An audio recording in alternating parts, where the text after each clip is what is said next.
لن تنالوا البر حتى تنفقوا مما تحبون وما تنفقوا من شيء فإن الله به عليم۔ دینی بھائیوں، اسلامی خواتین،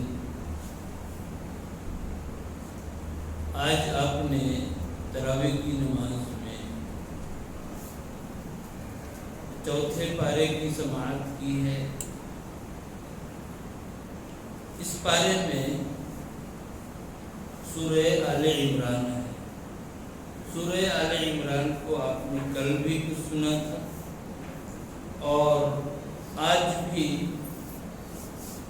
اس کا ایک اچھا خاصا حصہ اس پارے میں ہے، اور سورہ نساء کا ابتدائی حصہ بھی اسی چوتھے پارے میں ہے۔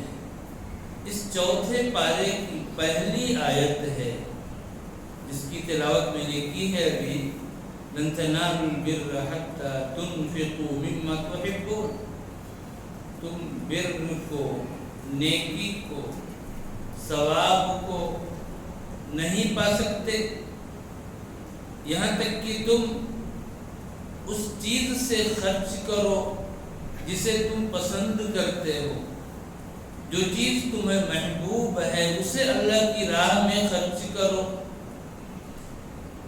یعنی ایک انسان اپنے دل سے جس چیز کو پسند کرتا ہے اس کو اللہ کی راہ میں خرچ کرو، تب تمہیں پوری نیکی، پورا ثواب ملے گا۔ یہ آیت کریمہ ہے۔ یہ آیت جب نازل ہوئی تو حضرت ابو طلحہ انصاری رضی اللہ تعالیٰ عنہ جو مالدار صحابہ میں سے تھے، جب انہوں نے اس آیت کو سنا تو نبی پاک کے پاس آئے اور آپ سے عرض کیا کہ اللہ کے نبی صلی اللہ علیہ وسلم، اللہ رب العالمین نے محبوب چیز کو خرچ کرنے کا حکم دیا ہے۔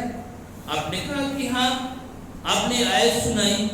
ابو طلحہ انصاری رضی اللہ تعالیٰ عنہ نے کہا کہ میرا ایک باغ ہے بیروحہ نام کا، بیروحہ نام کا میرا ایک باغ ہے، جو باغ مجھے سب سے زیادہ محبوب ہے، میرے یہاں پسندیدہ ہے، اور میں اسے اللہ کی رضا کے لیے اللہ کی راہ میں صدقہ کرنا چاہتا ہوں۔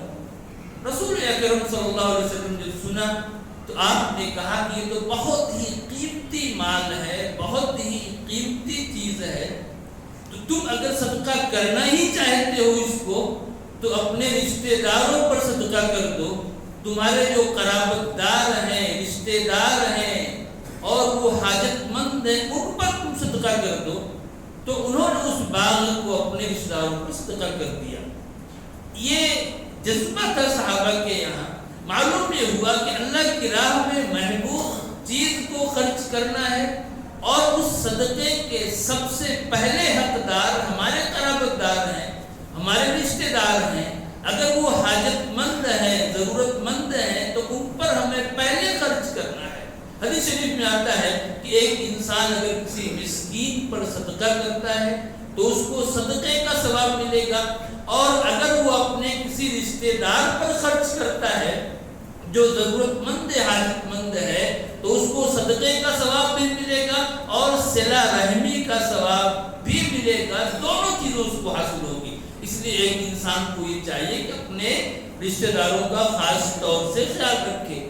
ایک نقطے کی بات یہاں یہ دیکھیں، اللہ نے کیا کہا؟ مما تحبون، مما تحبون، ما تحبون نہیں کہا، مما تحبون۔ اور علماء جانتے ہیں کہ من یہ تبعیض کے لیے آتا ہے۔ اس سے معلوم یہ ہوا کہ ساری پسندیدہ چیزیں خرچ نہیں کر دینا ہے، بلکہ پسندیدہ چیزوں میں سے کچھ خرچ کرنا ہے۔ ایسا نہیں ہے کہ جتنی محبوب چیزیں انسان کے پاس ہیں سب کچھ وہ خرچ کر دے، صدقہ کر دے، نہیں، بلکہ اس میں سے کچھ خرچ کرنا ہے۔ یہ اللہ رب العالمین کی یہ رحمت ہے، اس کا کرم ہے کہ ایک مسلمان کو اس نے خرچ کرنے کا حکم دیا، اور وہ بھی ایک لمٹ کے ساتھ۔ ایسے ہی آپ زکوٰۃ کے مسئلے کو دیکھیے۔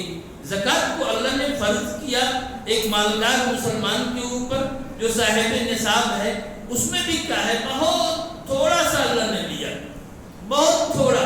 آپ سب جانتے ہیں کہ ایک انسان پر کتنا ہے 2.5% کل 2.5% اس کو دینا ہے، جبکہ آج آپ دیکھیے حکومتوں کو، کوئی بھی حکومت ہو، ان کے یہاں جو ٹیکس ہے، جو جی ایس ٹی کے نام پر یا کسی اور نام پر جو ٹیکسز ہیں ان کے یہاں، وہ کتنے پرسنٹیج ہیں؟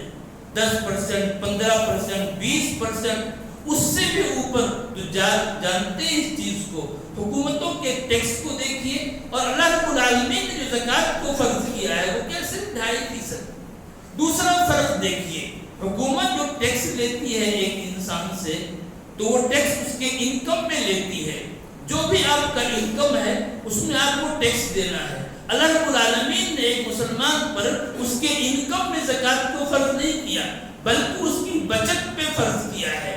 ایک انسان کی انکم ہوئی، انکم ہونے کے بعد وہ انسان پورے سال خرچ کرتا رہا، اگر خرچ ہو گیا تو کوئی بات نہیں ہے، جو بچ جائے گا اس میں اللہ کا فرمان ہے کہ 2.5% آپ دے دیجیے، کل 2.5% دے دیجیے۔ لیکن یہ محرومی ہے، بدنصیبی ہے ایک انسان کی کہ اتنی معمولی سی چیز کو بھی وہ اللہ کی راہ میں خرچ کرنے کے لیے کتنے لوگ جو تیار نہیں ہوتے، جبکہ بہت زیادہ آسانی ہے دین کے اندر، بہت آسانی ہے۔ ہم اس کو بوجھ سمجھتے ہیں، بوجھ نہیں ہے، بہت آسانی ہے۔ دنیاوی نظام کو دیکھیے، دنیاوی قانون کو دیکھیے، وہاں کتنی سختیاں ہیں، اسلام میں کتنی آسانی ہے۔ اس لیے ہمیں اس آسانی کو محسوس کرنا چاہیے اور اللہ کے جو بھی احکام ہیں انہیں فالو کرنا چاہیے۔ بالکل نہایت آسان ہے میرے بھائیوں۔ آگے اللہ رب العالمین نے چند آیتوں کے بعد کئی ایک احکام صادر فرمائے، اور ان احکام کو دیکھیے آپ، اور ان کو آپ سنتے بھی رہتے ہیں، اور ان احکام کی کتنی اہمیت ہے۔ اللہ نے اس سورت کی آیت نمبر 102 میں اللہ نے تقوی کا حکم دیا، تقوی اختیار کرو، پرہیزگاری اختیار کرو۔ اس کے بعد کی جو آیت ہے اس میں اللہ رب العالمین نے اللہ کی رسی کو مضبوطی سے پکڑنے کا حکم دیا۔ اللہ کی رسی کو مضبوطی سے پکڑ لو، یعنی قرآن کریم کو اور اس کی تفسیر احادیث نبویہ کو مضبوطی کے ساتھ پکڑ لو، تمسک بالکتاب والسنہ، اس کا حکم دیا۔ اور پھر اس کے بعد تیسری آیت جو اس کے بعد کی آیت ہے، اس آیت میں اللہ رب العالمین نے امر بالمعروف کا حکم دیا، اس امت کو اس بات کا حکم دیا کہ تم بھلائیوں کا حکم کرو، برائیوں سے روکو۔ اور پھر اس کے بعد کی جو آیت ہے اس آیت میں اللہ رب العالمین نے تفرقہ بازی سے، اختلاف کرنے سے منع کیا۔ یہ آپ 4-5 چیزوں کو آپ دیکھیے، اور جب ان پہ آپ غور کریں گے تو آپ کو معلوم ہوگا کہ ایک مسلمان کے استحکام کے لیے، ایک مسلمان کی عزت کے لیے، اس کی سرخروئی کے لیے، ایک مسلمان کی مضبوطی کے لیے یہ چیزیں کتنی اہم ہیں۔ ایک انسان کے یہاں تقویٰ آ جائے، مسلم معاشرے میں قرآن و سنت پر مضبوطی کے ساتھ عمل ہو جائے، اور مسلم معاشرہ ایک دوسرے کو بھلائی کا حکم دینے لگے، برائی سے روکنے لگے، اور آپس میں اختلاف سے، انتشار سے، تفرقہ بازی سے بچ جائے، تو یہ ایسی چیز ہے جو ایک معاشرے کو اوپر اٹھاتی ہے، ایک معاشرے کو عزت سے ہمکنار کرتی ہے۔ یہ وہ نسخہ ہے، یہ نسخہ اللہ رب العالمین نے مسلمانوں کو دیا ہے، اور اس نسخے کو اگر اختیار کیا جائے تو ایک مسلمان کے لیے عزت ہی عزت ہے۔ آج ہم نے اس نسخے کو چھوڑ دیا ہے۔ آج جو ایک مسلمان ہر طرح کی ذلت اور رسوائی سے دوچار ہے تو اس کی وجہ کیا ہے کہ اس نسخے کو چھوڑ دیا۔ ہم یہ چاہتے ہیں کہ ہمیں طاقت مل جائے، قوت مل جائے، عزت مل جائے، ہر کوئی چاہتا ہے، لیکن اس کے لیے جو نسخہ ہے اس نسخے کو اختیار نہیں کرتے۔ آج آپ دیکھیے عقائد کی خرابی ہمارے یہاں، اعمال کی خرابی ہمارے یہاں، معاملات ہمارے اچھے نہیں، یہ تمام چیزیں موجود ہیں۔ جبکہ ایک مسلم معاشرے، مسلم قوم کے استحکام کے لیے عقیدے کی اصلاح یہ پہلی چیز ہے، سب سے پہلی ضرورت ہے۔ یہی وجہ ہے کہ رسول اکرم صلی اللہ علیہ وسلم نے پہلے حکومت نہیں قائم قائم کی، بلکہ آپ نے پہلے لوگوں کے عقائد کو درست کیا، عقیدے پر لگے رہے۔ جب ان کے عقائد کو درست کر دیا، عقیدے میں ان کو مضبوط کر دیا، اب وہ صحابہ کرام ہر طرح کے چیلنجز کو قبول کرنے کے لیے تیار رہا کرتے تھے۔ آج اس چیز کی ضرورت ہے۔ کتنے مسلم ملکوں کو آپ دیکھیے، مسلم ملک ہے لیکن ان کے یہاں عقائد کی درستگی نہیں ہے، عقائد کی اصلاح نہیں ہے، مسلمانوں کے عقائد خراب ہیں، جس کی بنیاد پر ان کے یہاں کا انتصار آپ کو ملے گا۔ ان کی تاریخ یہ ہے کہ کوئی بھی وزیر اعظم اپنی مدت پوری نہیں کر پا رہا ہے۔ اس طرح کے اختلافات، یہ سب کیا ہے؟ دراصل دین سے دوری کا نتیجہ ہے، عقیدے کی عدم اصلاح کا نتیجہ ہے۔ ایک مسلمان کے لیے ضروری ہے کہ وہ اپنے عقائد کو درست کرے، اپنے دین کو درست کرے، باقی چیزیں اسے بہت مضبوط ہوتی جائیں گی۔ رب العالمین نے نسخہ دیا، اور آگے آپ دیکھیں گے تو اس صورت میں اللہ رب العالمین نے جنگ احد کا تذکرہ کیا ہے۔ بہت مشہور جنگ ہے جنگ احد، اور اس جنگ میں آپ جانتے ہیں یہ جنگ سن 3 ہجری میں، ہجرت کے تیسرے سال یہ جنگ ہوئی تھی، جنگ احد، غزوہ احد، اور ایک مشکل جنگ تھی۔ کافر 3000 کی تعداد میں تھے اور مسلمان کل 700 تھے۔ صرف پہلے مسلمانوں کی تعداد 1000 تھی، لیکن عبداللہ بن ابی بن سلول یہ میدان جنگ سے اپنے 300 ساتھیوں کو لے کر کے نکل گیا تھا، یہ کہتے ہوئے کہ میری بات نہیں مانی گئی، میرا مشورہ نہیں قبول کیا گیا، اس لیے میں اس میں نہیں رہ سکتا۔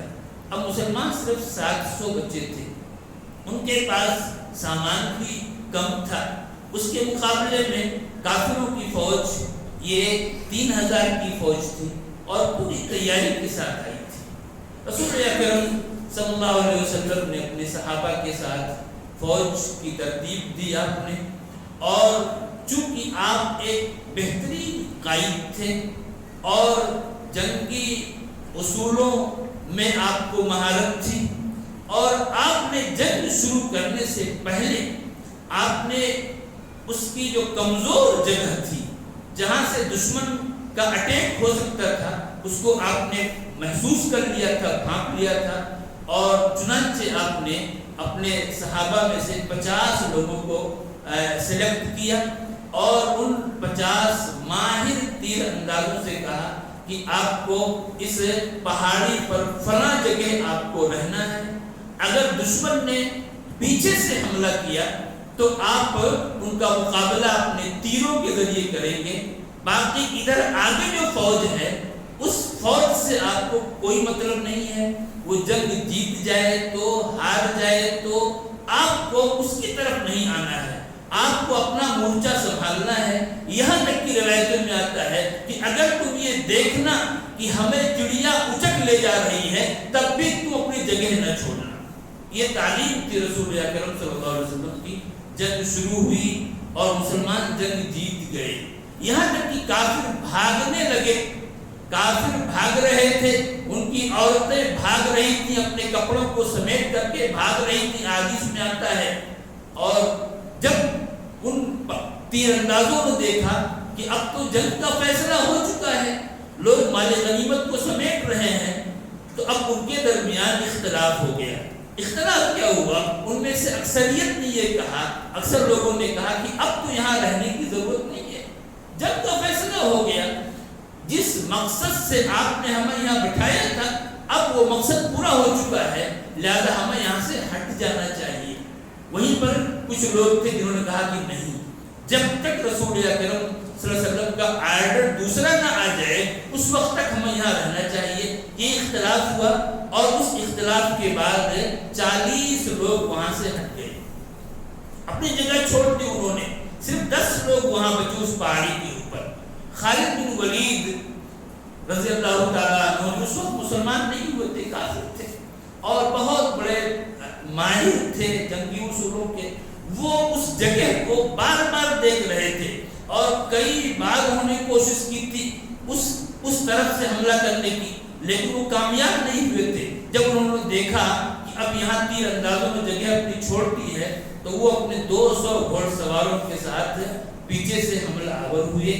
اب اس کے بعد ادھر آگے سے بھی کافروں کی فوج پلٹ کر کے آ گئی اور پیچھے سے 200 گھوڑ سوار یہ حملہ آور ہوئے۔ اب مسلم فوج ان دونوں کے درمیان بالکل پس کر کے رہ گئی۔ ایسی حالت ہوئی کہ لوگوں کو سمجھ میں نہیں آ رہا تھا کہ اب کیا کرنا ہے، کدھر جانا ہے، کیسے کرنا ہے۔ خود رسول اکرم صلی اللہ علیہ وسلم نہایت مشکل حالت سے گزرے۔ آپ کے ساتھ چند صحابہ ہی تھے، بالکل چند تھے آپ کے ساتھ، اور آپ پر دشمنوں کا حملہ ہوا، لیکن ان صحابہ نے جس بہادری کے ساتھ، جس جانبازی کے ساتھ مقابلہ کیا دشمنوں کا، ظاہر ہے کہ وہ بھی تاریخ میں اپنی مثال آپ ہے۔ اللہ رب العالمین نے اس جنگ کا تذکرہ کیا ہے، اور اس جنگ میں جو شکست ہوئی مسلمانوں کو بعد میں اللہ رب العالمین نے اس کا ذکر یہاں پر کیا ہے، اور بہت ہی اچھے انداز میں اللہ نے فرمایا ہے کہ یہ شکست جو تمہاری ہوئی وہ کیوں ہوئی۔ اللہ نے فرمایا وَلَقَدْ صَدَقَكُمُ اللَّهُ وَعْدَهُ إِذْ تَحُسُّونَهُم بِإِذْنِهِ حَتَّى إِذَا فَشِلْتُم وَتَنَازَعْتُم فِي الْأَمْرِ وَعَصَيْتُم مِّن بَعْدِ مَا أَرَاكُم مَّا تُحِبُّونَ۔ اللہ نے فرمایا کہ اللہ نے اپنے وعدے کو سچ کر دکھایا۔ اللہ کا جو وعدہ ہے تمہاری مدد کا، غلبے کا، اللہ نے اس وعدے کو سچ کیا، اور تم اللہ رب العالمین کے حکم سے، اس کی مرضی سے تم ان کو، کافروں کو تم کاٹ رہے تھے، تہس نہس کر رہے تھے، لیکن اس کے بعد کیا ہوا؟ اذا فشلتم، تم جب بزدلی کا شکار ہوئے، وتنازعتم فی الامر، اور تم نے اختلاف کر لیا، تم کو جو آرڈر دیا گیا تھا اس حکم کی تعمیل میں تم نے اختلاف کیا، وعصیتم، اور تم نے نافرمانی کی، رسول کی نافرمانی کی، من بعد ما اراکم ما تحبون، بعد اس کے کہ تم کو اللہ نے وہ چیز دکھا دی تھی جس کو تم پسند کرتے ہو، یعنی فتح کو اللہ نے تمہیں دکھا دی تھی، لیکن اس کے بعد تم نے جب اختلاف کیا تو پھر کیا ہوا؟ منکم من یرید الدنیا ومنکم من یرید الآخرہ، تم میں سے بعض دنیا کے طلبگار تھے، بعض آخرت کے طلبگار تھے۔ اب اس کے بعد کیا ہوا؟ اللہ رب العالمین اس حالت کو چینج کر دیا۔ یہاں اللہ رب العالمین نے اس شکست کے سبب کو بیان کیا ہے، وہ کیا تھی؟ وہ نافرمانی تھی۔ حالانکہ اگر آپ دیکھیں تو یہ صحابہ کی اجتہادی غلطی تھی، جان بوجھ کر نافرمانی نہیں تھی۔ جو لوگ ہٹے تھے وہاں سے وہ کسی عصیان کی بنیاد پر نہیں، بلکہ وہ اس لیے ہٹے تھے کہ وہ سمجھ رہے تھے کہ اب یہاں رہنے کی ضرورت نہیں ہے، اس لیے وہ ہٹے تھے۔ تو یہ ان کی اجتہادی غلطی تھی، لیکن اس اجتہادی غلطی پر جنگ کا نقشہ ہی بدل گیا۔ جیتی ہوئی جنگ مسلمان اس طرح سے اس میں پریشانی سے دوچار ہوئے کہ 70 صحابہ کرام شہید کر دیے گئے۔ اس طرح کی صورتحال ہوئی، اللہ رب العالمین نے اس کو ذکر کیا ہے، اور اس کے ذریعے سے تعلیم ہے پوری امت کے لیے، سارے مسلمانوں کے لیے اس بات کی تعلیم ہے کہ ہمیں ہر حال میں اللہ کی اطاعت کرنی ہے، اللہ کے رسول کی اطاعت کرنی ہے، اللہ رب العالمین کے آرڈر کو فالو کرنا ہے، رسول اکرم صلی اللہ علیہ وسلم کی تعلیمات کو ماننا ہے۔ یہ اس بات کا حکم دیا، اور اللہ رب العالمین نے اس تعلق سے مسلمانوں کو ایک بات اور بتائی، ایک تعلیم اور دی اللہ رب العالمین نے، اور وہ کیا فرمایا؟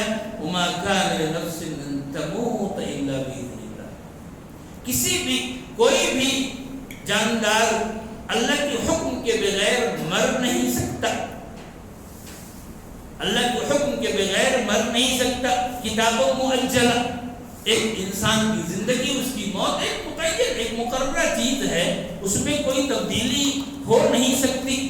اور پھر اللہ رب العالمین نے فرمایا من یرید ثواب الدنیا نؤتہ منہا، جو آدمی دنیا کو چاہتا ہے تو ہم اسے دنیا دے دیں گے جتنا چاہیں گے، ومن یرید ثواب الآخرہ نؤتہ منہا، اور جو آدمی آخرت کو چاہتا ہے، آخرت کی بھلائی کو چاہتا ہے، تو ہم اسے آخرت بھی دیں گے اور دنیا بھی اس کو عطا کریں گے۔ اللہ رب العالمین نے مسلمانوں کو اس بات کی تعلیم دی کہ ایک مسلمان کو موت سے نہیں ڈرنا ہے، موت سے نہیں ڈرنا ہے۔ اس بات کی تعلیم اس لیے کہ موت تو اپنے وقت پر آئے گی، موت اپنے وقت پر آئے گی. اسی کورونا میں آپ دیکھیے کتنے ایسے لوگ ہیں جو بالکل خراب کنڈیشن میں چلے گئے, بالکل وہ آئی سی یو میں کئی دنوں تک رہے, لیکن ان کی موت نہیں تھی, اللہ کو حکم نہیں تھا, وہ وہاں سے باہر آئے, صحت یاب ہو گئے, وہ زندہ ہیں.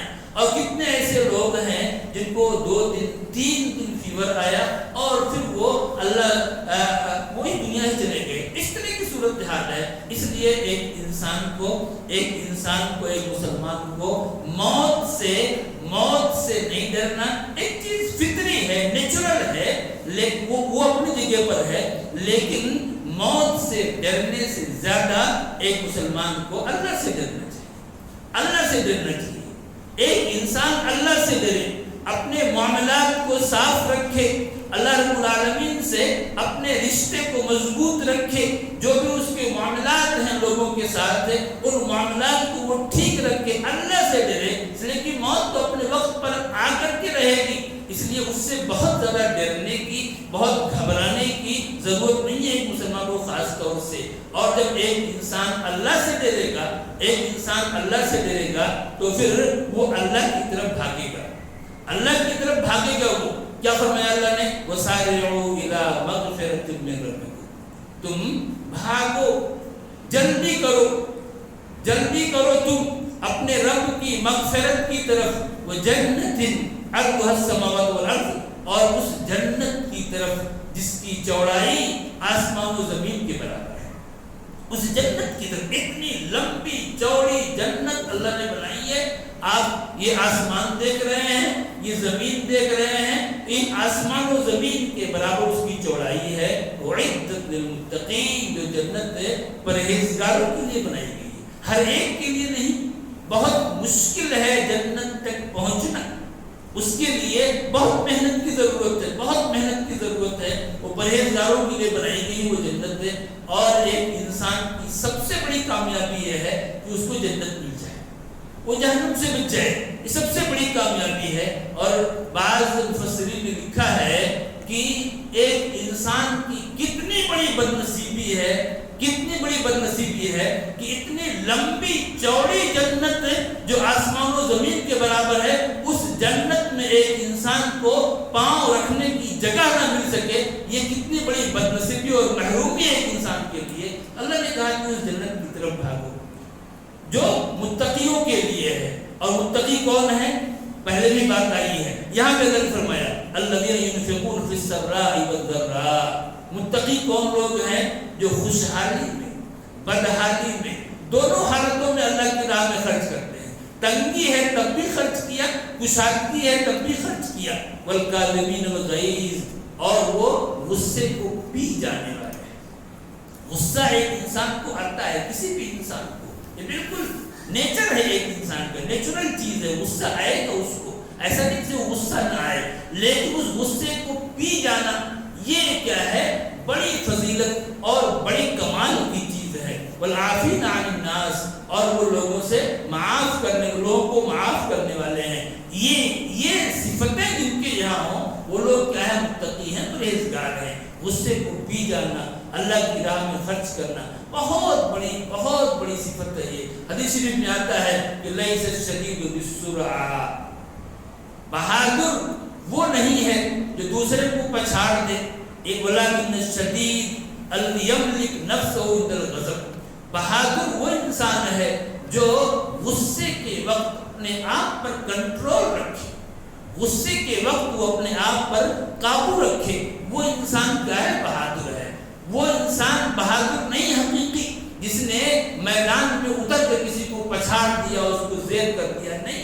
ایسی ایک حدیث آتی ہے, رسول اکرم صلی اللہ علیہ وسلم فرماتے ہیں کہ ما تجرأ عبد جرأة افضل عند اللہ عز وجل من جرأة غیر یکذبها ابتغاء وجہ اللہ تعالی. کہ ایک بندہ کوئی بھی ایسا گھونٹ نہیں پیتا جو گھونٹ اللہ رب العالمین کے نزدیک غصے کی اس گھونٹ سے افضل ہو, جس گھونٹ کو بندہ اللہ کی رضا کے لیے پی جاتا ہے. ایک انسان پانی پیتا ہے اور نہ جانے کیا کیا چیزیں پیتا رہتا ہے, لیکن ایک انسان غصے کے گھونٹ کو پی جائے، یہ اللہ رب العالمین کو انتہائی محبوب ہے، انتہائی پسندیدہ ہے۔ اور ایسی ایک اور روایت آتی ہے جس میں آپ فرماتے ہیں ثلاث اقسم علیہن، 3 چیزوں کی حقیقت پر میں قسم کھا سکتا ہوں۔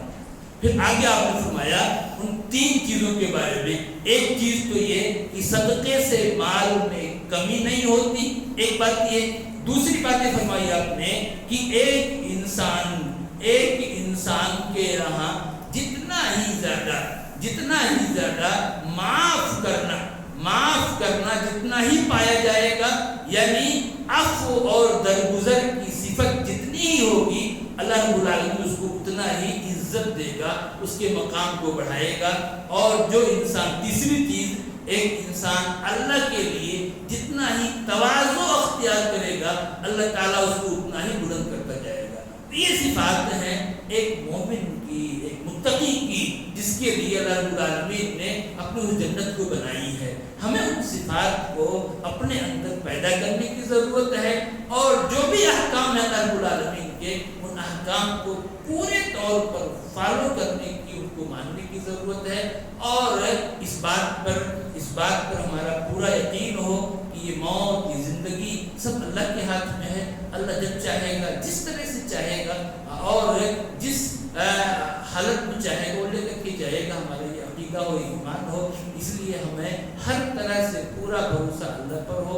اپنی عزت، اپنے اہل و عیال کی عزت، ان تمام چیزوں کے لیے اللہ پر بھروسہ ہو۔ اللہ رب العالمین سے دعا ہے کہ اللہ العالمین کو ہمیں ان باتوں پر عمل کرنے کی توفیق عطا فرما۔ اللہ العالمین تو ہمیں دنیا اور آخرت دونوں ہی کی بھلائی عطا فرما، اور ہمیں قرآن و سنت پر مضبوطی کے ساتھ عمل کرنے کی توفیق عطا فرما، اور ہمیں اپنی نعمتوں بھری جنت عطا فرما، ہماری مغفرت فرما، ہمارے قربین کی مغفرت فرما۔ اللہ العالمین ہم سب کو ایک بنا، نیک بنا، آمین رب العالمین۔